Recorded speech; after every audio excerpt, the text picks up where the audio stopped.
가정에서 어느 날 부부싸움을 심하게 했습니다. 온갖 욕설이 난무하고요, 고함 지르고 주먹다짐까지 합니다. 분을 참지 못한 아버지가 휘발유를 부리고 방 안에 불을 질렀습니다. 부모의 싸움에 열받은 아들이 참다 못해 20층 아파트에서 뛰어내렸습니다. 소화기를 급하게 들고 불을 끄던 아버지가 그 불을 도저히 끌을 수 없을 것 같아서 아들을 따라 또 아파트에서 뛰어내렸습니다. 그 어머니가 지켜보다가 이젠 더 이상 내 인생에 소망이 없구나, 절망이 가운데 소망을 잃은 마음으로 그 아파트에서 다시 어머니도 뛰어내렸습니다. 그런데 놀라운 것은 한 사람도 죽지 않았다라는 거예요. 이유를 찾아봤더니 아버지는 제비족이었고 어머니는 날라리였고 아들은 비행 청소년이었다. 뭐 누가 웃기려고 만든 이야기겠죠.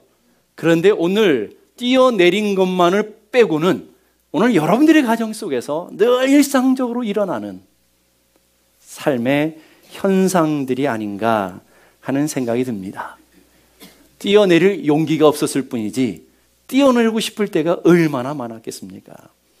5월은 가정의 달입니다. 유엔에서 1994년 매월 5월 15일을 가정의 날로 지키자 정하고 온 세계가 그 날을 가정의 날로 지키고 있습니다. 왜 온 세계가 가정의 날을 정하고 가정의 날을 지키는 것일까요? 가정이 화목하지 못하기 때문에, 가정이 붕괴되며 가정에 큰 아픔과 고통이 있기 때문에 가정의 날을 정해서라도 우리가 다시금 가정의 소중함을 기억하며 되돌아보자 하는 의미에서 지킬 거라고 생각합니다. 우리의 가정의 날은 365일 항상 가정의 날이어야 되는데 365일 중에 하루만이라도 우리의 가정을 돌아보는 그런 날이 되자 하는 의미가 아니겠습니까?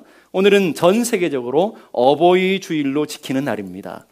어떻게 하면 우리의 가정이 어버이의 사랑을 알고 어버이의 은혜를 기억할 수 있을까?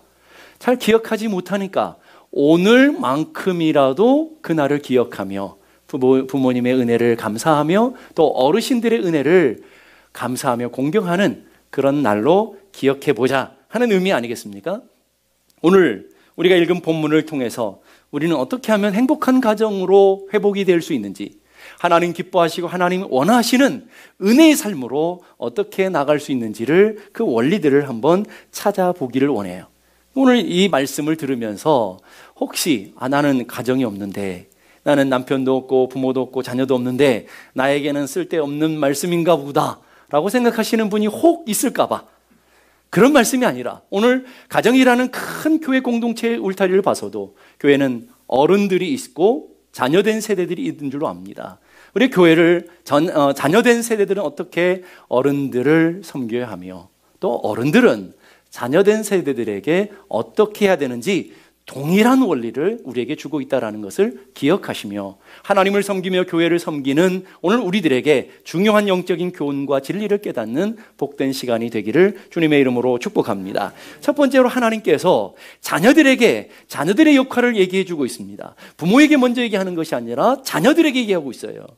오늘 자녀된 세대들에게, 오늘 교회의 젊은 믿음의 자녀된 세대들에게 가르쳐 주시는 진리가 뭐냐면 1절에서부터 3절 다 같이 읽겠습니다. 시작. 자녀들아, 주 안에서 너희 부모에게 순종하라. 이것이 옳으니라. 내 아버지와 어머니를 공경하라. 이것은 약속 있는 첫 계명이니 이로써 내가 잘되고 땅에서 장수하리라. 이것이 옳은 길이다, 하나님께서 선한 길이다 라고 말씀하시며, 이것이 내 인생이 잘되고 복받는 길이다, 내 인생이 형통한 길이다 라고 제시해 주고 있다는 거예요. 무엇이요? 약속 있는 첫 계명이, 약속 있는 첫 계명이 뭐예요? 하나님께서 이스라엘 백성들을 애굽에서 건져내시고 그리고 시내산까지 불러오시고 거기에 하나님의 놀라운 약속을 이스라엘 백성들에게 모세를 통해서 건네주고 있어요. 그래서 큰 두 개의 돌판으로 하나님의 주시는 약속의 10계명을 주고 있습니다. 첫 번째 돌판은 우리가 하나님을 어떻게 섬겨야 하는지, 어떻게 하나님을 사랑해야 되는지, 하나님을 사랑하는 사랑의 원리를 주고 있다고 한다면, 두 번째 돌파는 그 하나님의 사랑을 깨닫고 하나님의 은혜를 아는 사람이 어떻게 우리의 삶을 살아가야 되는지 삶의 원리를 제공해 주고 계셔요. 근데 그 두 번째 돌판, 첫 번째 계명이 다섯 번째 계명인데 그 다섯 번째 계명이 뭐라고 하고 있어요?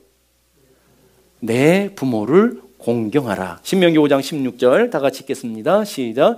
너는 내 하나님 여호와께서 명령한 대로 내 부모를 공경하라. 그리하면 내 하나님 여호와가 내게 준 땅에서 내 생명이 길고 복을 누리리라.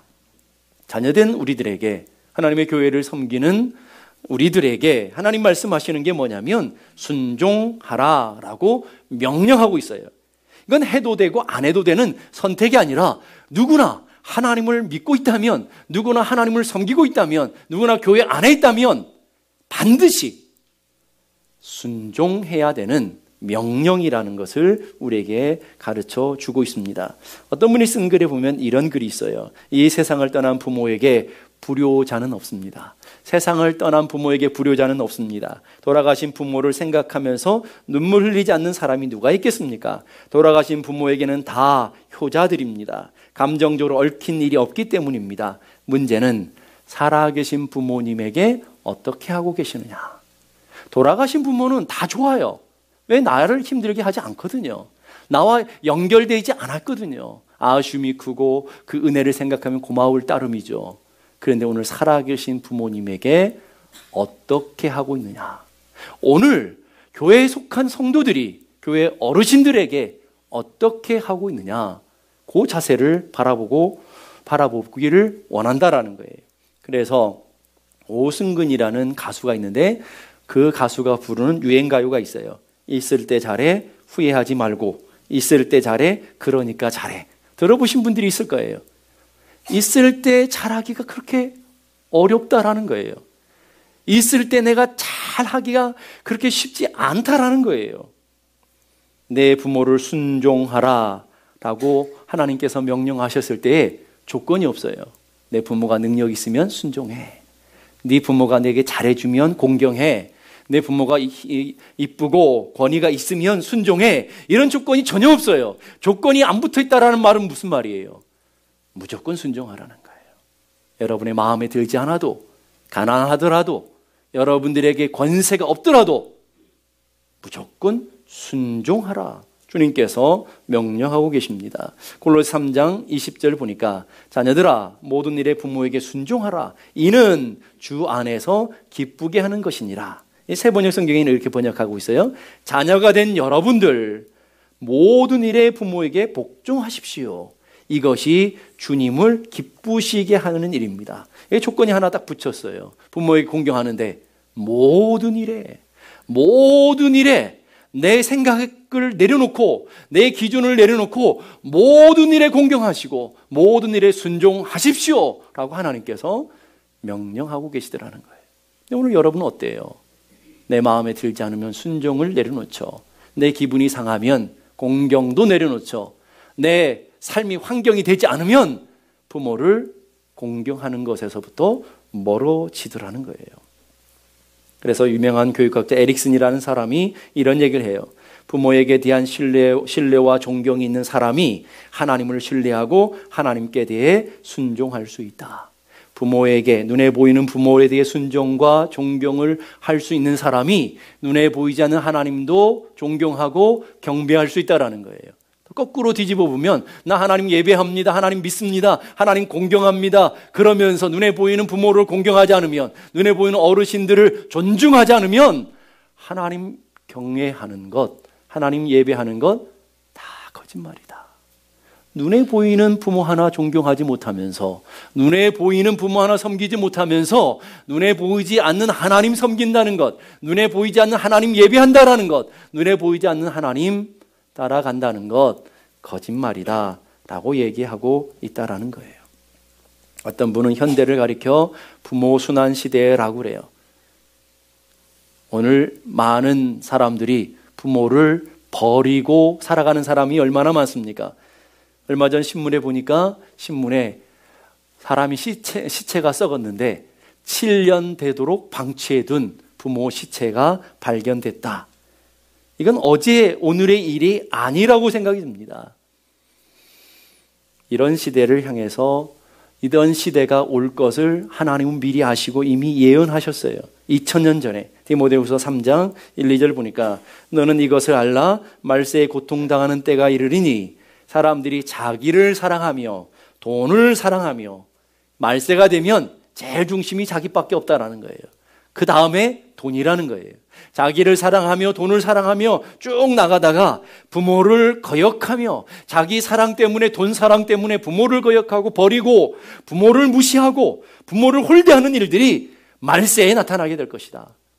오늘 우리가 살아가는 시대가 말세 중에 말세가 아니냐는 거예요.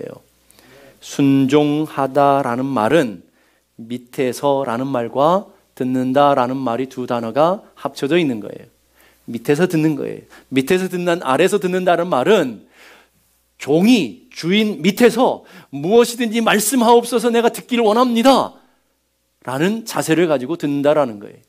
오늘 여러분들이 부모님이 여러분들에게 얘기하셨을 때 그런 존경과 경외의 마음으로 듣고 있느냐라는 거예요. 오늘 교회 어른들이 여러분들에게 말할 때에 무시하지 않고 그냥 경외하고 있느냐라는 거예요. 잘 듣고 있느냐라는 거예요. 잘 듣지 않는다라는 것이 문제가 아니겠습니까? 하나님께서 인간에게 입은 하나, 귀는 두 개 만들어 놓으셨어요. 왜 그랬을까요? 잘 들으라고, 들어 먹으라고 주님께서 주셨는데 중요한 것은 안 듣는다는 게 문제예요. 귀가 꽉 막혀 있어요.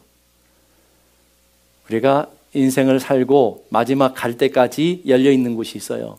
눈도 휘리휘리 사라지고 가고요. 미각도 사라져가고 감각도 다 잃어가는데 마지막 죽는 순간까지 열려 있는 게 있더라니까요.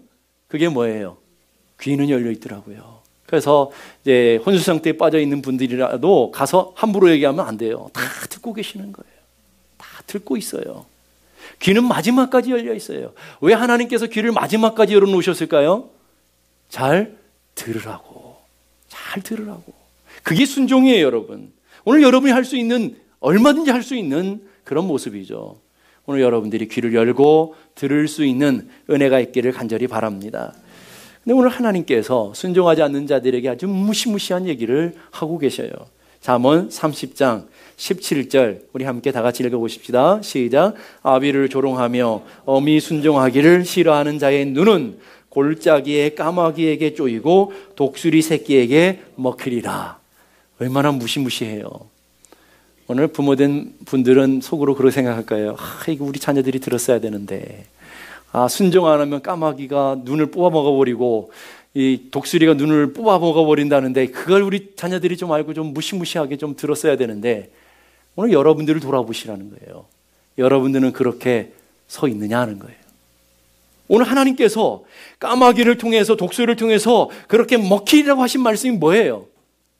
하나님께서 반드시 벌을 주신다라는 말이죠. 하나님을 경외하고 부모를 순종한 사람들에게 복을 주신다고 분명히 약속하셨는데 반대로 순종하지 않는 자들에게는 이런 무시무시한 벌까지 주시겠다 하시는 말씀이죠. 그 말은 반대로 반드시 순종하라는 강조라는 것들을 우리는 기억해야 될 줄로 압니다. 공경하라는 티마오라는 단어는 가치를 얘기하는 거예요. 그러니까 높이 평가하고 가치를 두고 존중하고 귀중히 여기는 것, 부모의 가치를 존중히 여기는 것, 부모의 가치를 인정하는 것. 오늘 여러분 교회 안에서 어르신들의 가치가 얼마나 돼요? 여러분 껌값도 안 되신다고 생각하시죠? 네? 가치를 인정하는 것. 어른들이 여러분의 삶을 불평케 하더라도 그 가치를 하나님이 존귀하게 여기신다라는 그 가치를 인정하는 것, 이게 공경이라는 거예요. 여러분의 부모님을 얼마의 가치로 생각하세요? 그 가치라는 것은 보물이라는 뜻이거든요. 여러분의 부모님을 보물로 여기시고 생각하십니까? 그 보물로 여기는 마음이 공경한다라는 마음이에요. 오늘 저는 여러분들이 그런 마음으로 주님 앞에 설 수 있는 은혜가 있기를 간절히 바랍니다. 어떤 교회에서 유치원생들에게 십계명을 암기하라고 숙제를 냈어요.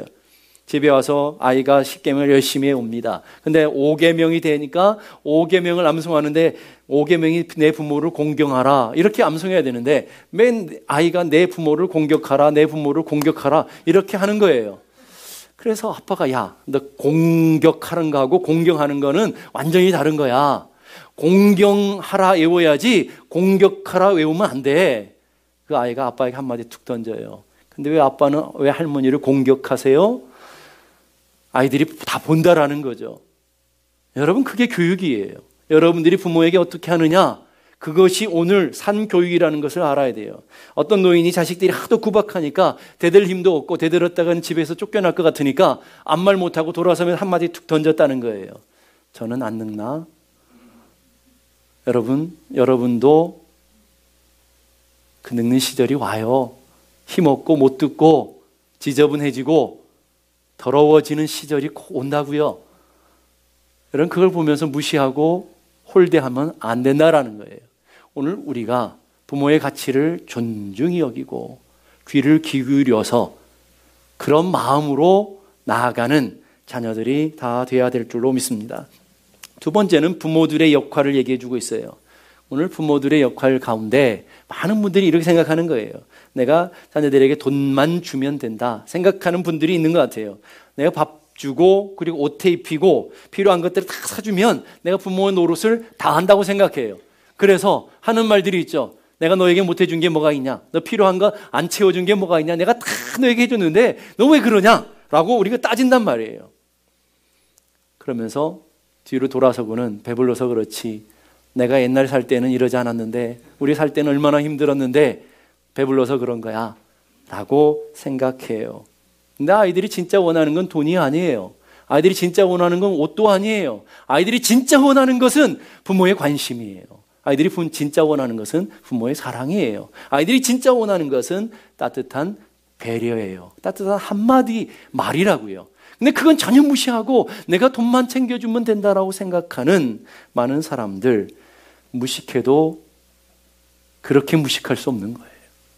오늘 사랑하는 성도 여러분, 오늘 하나님께서 성도들에게, 부모된 부모들에게 오늘 하나님께서 주시는 명령이 뭐예요? 4절 보세요. 아비들아, 너희 자녀를 노엽게 하지 말고 오직 주의 교훈과 훈계로 양육하라. 두 가지 명령을 하고 있어요. 하나는 자녀들을 제발 노엽게 좀 하지 말아라. 쉽게 말하면 자녀들 승질 좀 내게 하지 말라는 거예요. 자녀들 뿔나게 좀 하지 말라는 거예요. 근데 우리는 얼마나 부모된 입장에서 자녀들을 함부로 자녀들에게 마음을 상하게 하고 고통스럽게 할 때가 얼마나 많으냐는 거예요. 교회 어른들이 함부로 한마디 툭툭 던져서 교회 젊은 분들의 마음을 상하게 하고 노엽게 하는 일들이 얼마나 많으냐는 거예요. 노엽게 하지 말라는 거예요. 무엇이 자녀들을 노엽게 하는지를 알아야 되겠죠. 첫 번째는 부모의 욕심과 이기심이 자녀들을 노엽게 한다는 거예요. 이기적인 마음이 자녀들이 노엽게 하고 있다는 거예요. 부모의 잘못된 기대, 부모의 과다한 욕심, 내가 못다 이루는 꿈들을 대리 이루기 위해서 자녀들을 대용품으로 대리 조건을 만족시키는 꼭두각시로 생각하니까 자녀들이 마음에 분노가 생겨지더라는 거예요. 여러분, 분재원 아시죠? 분재원 가보면 나무들을 막 이상하게 요상망측하게 만들어 놓잖아요. 그리고는 야 좋다 그러잖아요. 여러분, 그건 비정상이 아니에요. 나무가 위로 자라야 되는데 막 비틀고 해가지고 이상하게 요상하게 만들어 놓을수록 비싸잖아요. 그건 병든 거예요, 사실은. 근데 병든 것을 우리는 좋다고 박수치고 그것을 보물로 간직하고 있어요. 우리 아이들도 부모의 욕심 따라, 부모의 마음 따라 요상하게 만들어 놓고는 요상한 자녀들을 보면서 이야, 네가 잘 살고 있다, 네가 진짜 행복하구나 라고 생각하는데, 자녀들은 어때요? 속이 멍들어가죠. 자녀들은 하기 싫은 일들을 해가면서 속이 아파가는 거예요. 이런 조정은 사랑이 아니에요. 이런 집착은 사랑이 아니에요. 성경은 이렇게 말해요. 사랑은 자기의 유익을 구치 아니하며. 사랑은 자기의 욕심을 추구하는 것이 아니에요. 사랑은 자기의 유익을 구하는 것이 아니에요. 사랑은 상대방을 인정해 주는 데서부터 시작되는 것을 믿을 수 있기를 바랍니다. 두 번째는요, 부모의 상처와 잘못 길들여져 있는 그런 기질들이 자녀들을 분노케 하는 거예요. 자녀들의 마음속에 자기의 기질이 정리가 되지 않았어요. 자기의 분노를 다루지 못하고 있어요. 그 부부싸움을 막 해요. 부부싸움에 그 화풀이를 누구한테 해요? 강아지한테도 하기도 하지만 대부분 자녀들에게 쏟아놓잖아요. 여러분이 일터에서 일이 안 되는 그 아픔들, 고통들을 다 집에 와서 쏟아놓잖아요. 이런 잘못된 기들들, 잘못된 상처들이 정리되지 않아서 폭언과 폭력으로 나타나고 있다는 거예요. 여러분, 폭언도 폭력이에요. 말 함부로 하는 것도 폭력이라고요. 근데 나는 괜찮다고 생각하는 거예요. 세상에서 가장 무서운 사람이 누구냐면 나는 뒤끝이 없다라고 하는 사람들. 실컷 다 쏟아놓고는 난 뒤끝 없어, 난 다 잊어버렸어. 그런 사람은 상종하지 말아야 돼요. 칼로 다 난도질 해놓고는 난 괜찮아, 나 시원해. 이런 사람이나 똑같은 거예요. 자기 감정을 컨트롤하지 못하고 자기의 잘못된 상처들을 다루지 못하면서 누구를 가르치고 누구를 훈계한다고 우리가 그러고 있느냐라는 거예요. 세 번째는요, 비교하는 것이 자녀들을 노엽게 하고 있더라. 비교하는 것. 야, 옆에 있는 아이는 이렇고 내가 아는 누구 애는 이런데 너는 왜 저러냐? 너는 누굴 닮아서 그러냐? 누굴 닮긴 누구 닮았겠어요? 지를 닮았겠지. 그렇잖아요? 그러면 자기는 공부도 안 했으면서 애들한테는 공부를 하라고 그래요. 자기는 100점을 맞아 봤나요? 그런데 왜 이렇게 100점을 맞지 못해가지고 너 이러냐? 이렇게 얘기하는 거예요. 여러분 한번 잘 생각해 보세요. 여러분의 자녀들이 옆집 아줌마하고 여러분을 비교해요. 엄마는 왜 옆집 아줌마처럼 날씬하지 못해? 엄마는 왜 옆집 아줌마처럼 이쁘지가 않아? 엄마는 왜 옆집 아줌마처럼 요리를 못해? 그러면 주먹이 나가겠죠? 그런데 우리는 자녀들에게 똑같은 일을 하고 있단 말이에요. 이게 오늘 우리들의 모습이다 하는 거예요. 자녀는 그 누구와도 비교할 수 없는 소중한 하나님께서 만드신 창조물이라는 것을 기억할 수 있길 바랍니다. 하나님께서 하나님의 목적을 위해서, 하나님의 영광을 위해서 이 모양으로 만들어 놓으셨어요. 그 모양을 인정하는 것이 자녀 교육의 첫 번째 자리예요.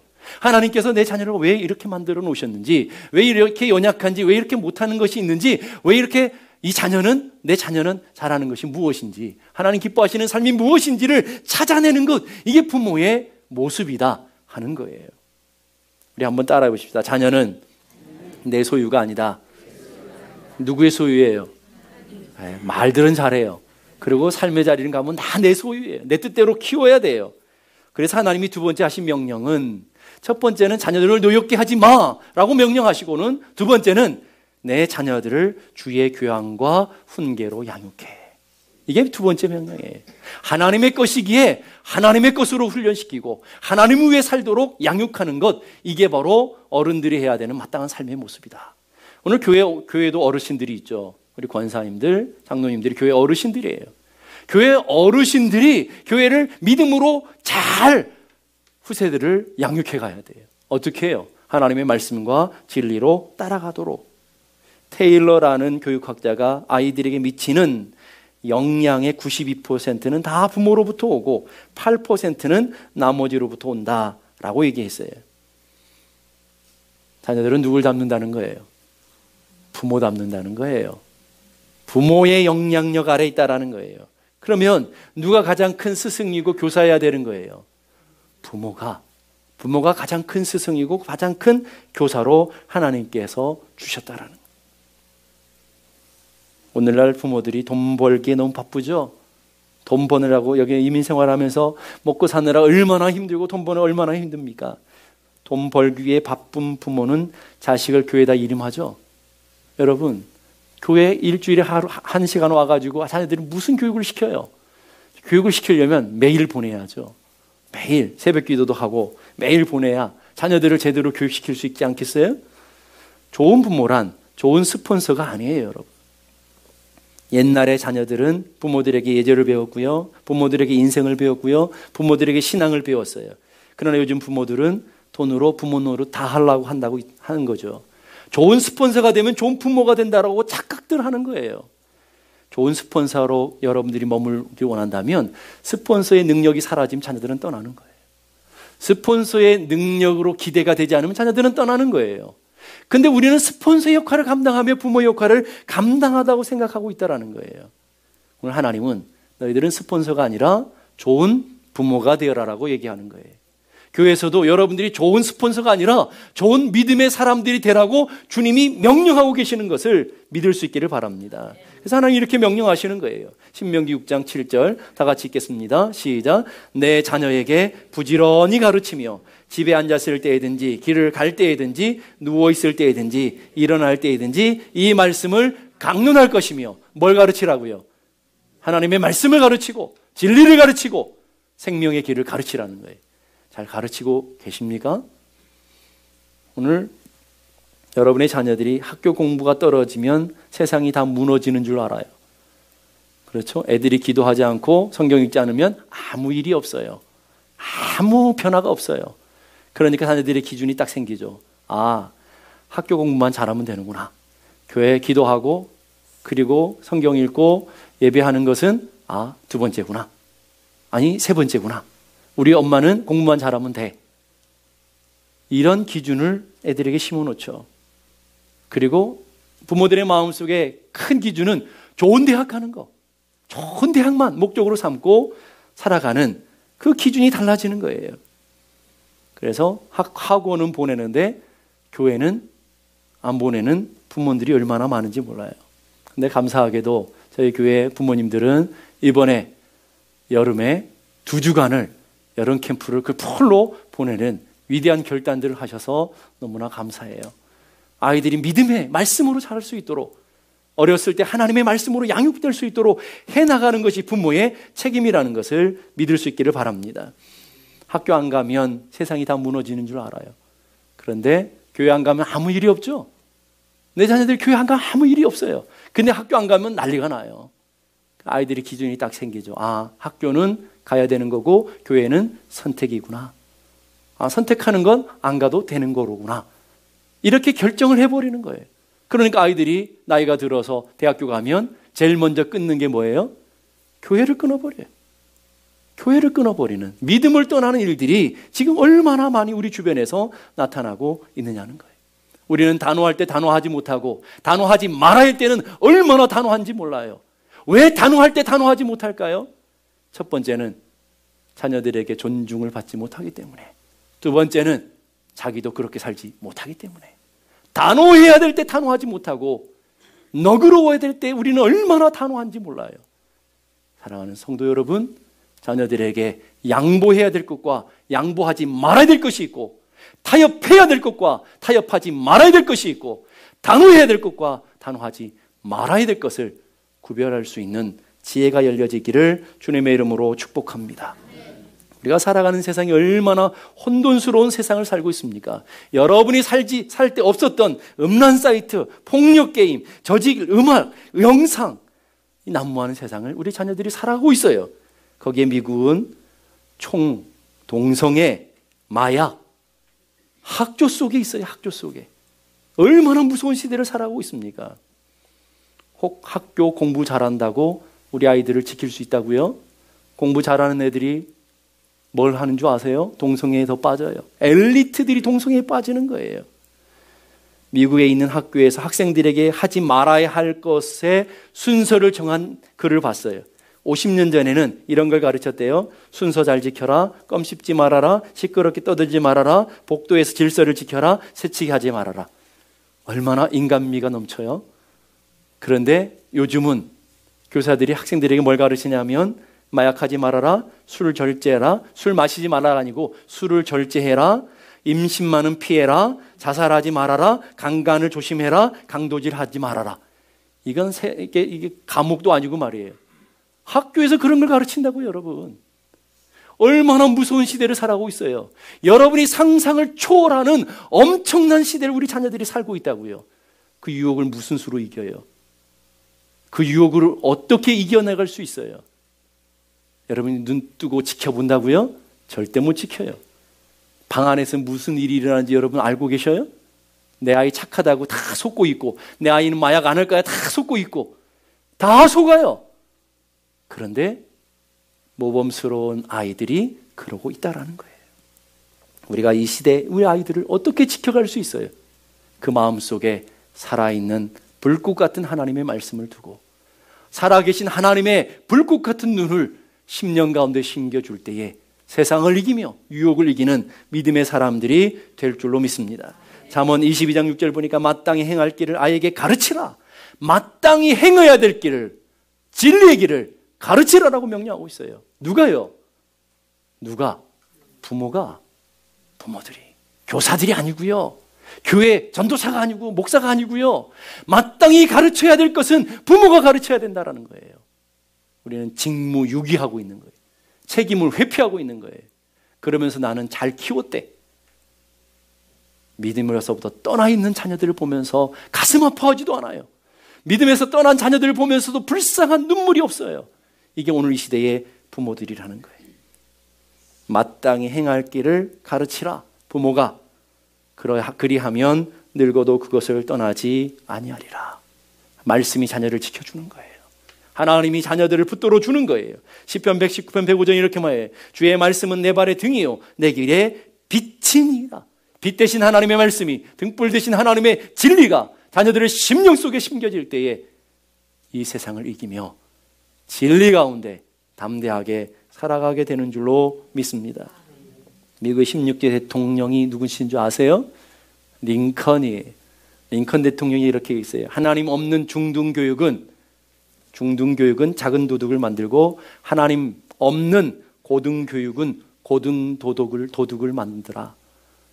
하나님 안 믿으면 못 배운 대로 도둑이 되고요. 잘 배우면 잘 배운 대로 도둑된대요. 하나님 없는 인생이 그런 것이고 하나님 없는 삶이 그렇더라는 거예요. 그러면 여러분이 자녀들에게 주어야 될 가장 큰 은혜와 축복이 뭐예요? 하나님을 주는 거예요. 복의 근원되는 하나님을 주는 거예요.